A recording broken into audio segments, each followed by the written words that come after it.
For this video, I wanted to share with you some ABCs of laboring without a partner. So here are some tools that you can use. Letter A, affirmation.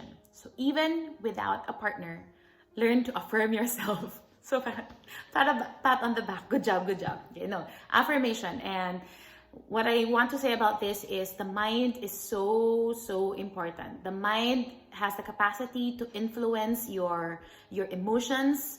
It has the capacity to influence your decisions, your thought process, your actions.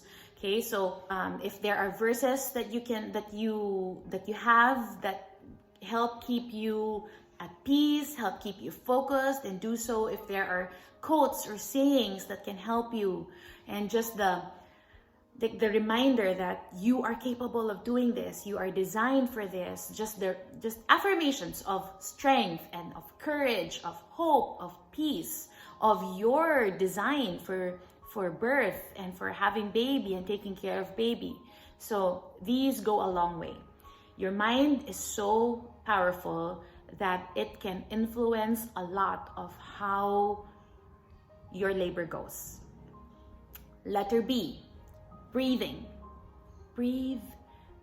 And when I talk about breathing, it's a deep, slow, abdominal breathing. And I know it sounds easy enough, but trust me, a lot of us do not do it that way.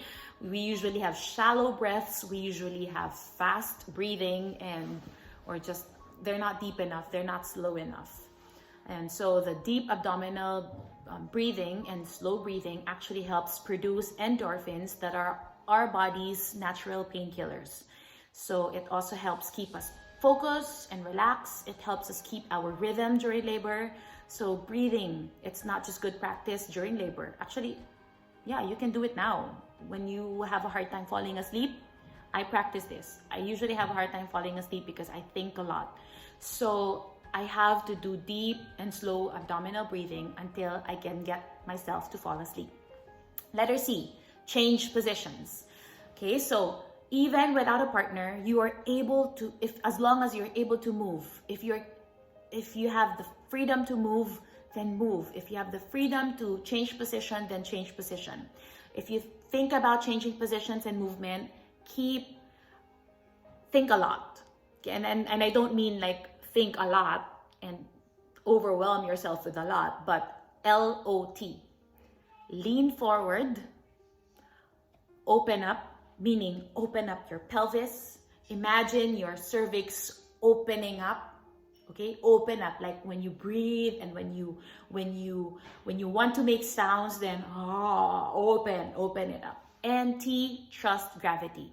So gravity is your friend. If you can assume upright positions wherein gravity can help pull baby down, then do so. Trust gravity to do its job as well. And trust your body to know what to do, to know what position it wants to assume, to know how it wants to respond to each contraction. Okay, so that's LOT.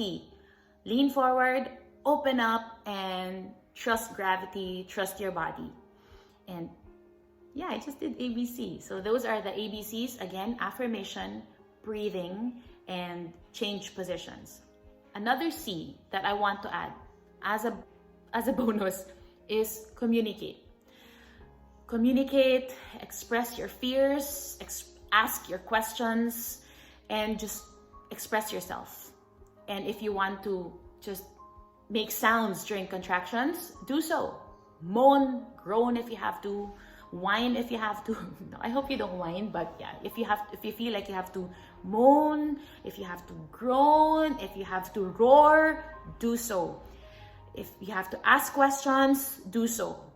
But moms, I remind you, you have a voice and you have the power to do it. You have the right to make your voice heard. So communicate well.